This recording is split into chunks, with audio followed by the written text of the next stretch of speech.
არა, მე თქვენ გეთანხმებით იმაში, მეც უამრავი საქმე მაქვს აი ამ ოჯახურ ძალადობაზე. მე ხა კიდევ ერთხელ ვიმეორებ, არ მინდა ისე გაიგოთ, რომ ეხა ყველა კაცი ანგელოზი არის, ერთმა ადამიანმა. მაგას არავინ არ იძახის ბატონო ნიკოლოზ, ყველა კაცი არა ერთმა მითხრა რა, რომ აი თქვენ ხშირად საუბრობთ ამაზე, თლათმასეც არის. ბიჭო, ხა კაიბს მე, კაი ისაო, რა ქვია, თქმელს კაი გამგონე ჭირდებაო. ჩვენ იმას კი არ ვლაპარაკობთ, რომ ყველა ესე იგი მამაკაცი, რომელიც პასუხისმგებაში ეძლევა, ყველა არის მართან. არა, რა თქმა უნდა, მოძალადეებიც არიან, მაგრამ იცით რა, არ შეიძლება რომ ესე ინგრეოდეს ოჯახები და ესე ნადგურდებოდეს მამაკაცის თვითონ მამაკაცები ნადგურდებოდნენ. დღეს იცით რა, როგორი ტრენდი შემოვიდა, რომ კაცი თუ კი სოციალურად დაბლა დგას იმაზე, რა ქვია, ქალზე, თურმე ხალი არ უნდა გაყვეს ცოლად იმ კაცს, ვინც ნაკლებ ხელფას იღებს მამაკაცთან. ამას ღიად საუბრობენ, გესმის? მე რატო უნდა გავყვეო ცოლათო ისეთ კაცო, რომელიცო ჩემზე ნაკლებს გამოიმუშავებსო. მაშინ მას ახლა კაცმაც უნდა იფიქროს ესე და ოჯახი აღარ უნდა შეიქმნას, იმიტომ რომ ხა თუ ასე მიუდგებით ჩვენ იმას, ესე იგი ესეთი რამე ვერ მოხდება.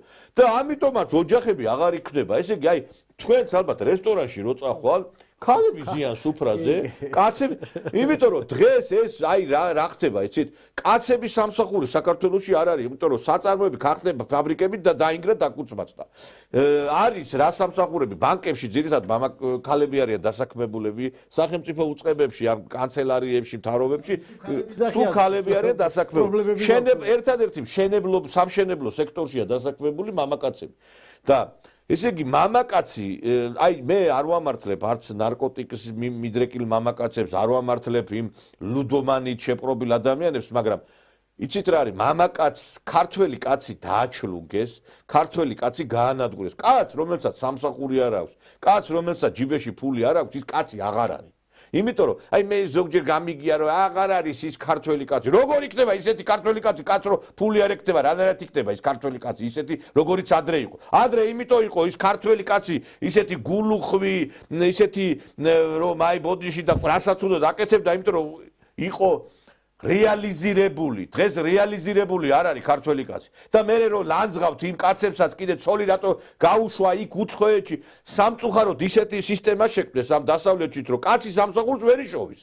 იმიტომ რომ დასაქმების სფეროში არის ქალები, იქ ახლა მომბლელებად კაცმა რომ მაგალითად იმუშაოს, რომ იქ უნდა კონდეს შრომის უფლება, უნდა კონდეს რაღაც 1000 ბიუროკრატიული სისტემაა ჩართული და ვერ შეულობს კაცს. მე ხა კი არ კაცების ადვოკატი კი არ ვარ, მაგრამ კიდევ ერთხელ ვიმეორებ, განადგურება ხდება ამ კაცების თვითონ აი ქართველი კაცის განადგურება სააკაშვილმა დაიწყო ქართველი კაცის განადგურება, როდესაც ჩაყარა ციხეში ყველა და დღეს გრძელდება სხვა სისტემით. ადრე სხვა სისტემით დადგურდება და მაინტერესებს კაცების მოტანილია ეს ქვეყანა.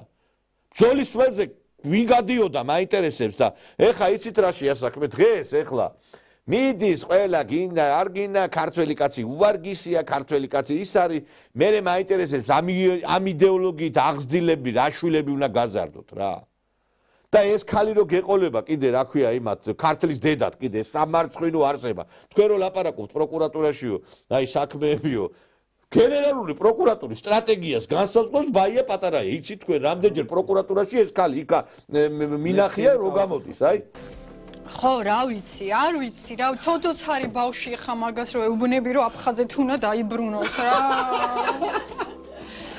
რა ცოდოა ბავშვი რომ მაგაზე ფიქრობს. აი ხალი რო იმას იტყვის რომ თურმე ბავშვი რო იმას ფიქრობს რომ აფხაზეთით ცოდო არის. არა, იმაზე უნდა იფიქროს რომ ისა რა ქვია ბოდიში და LGBT გახდეს და ის დროშა აფრიალოს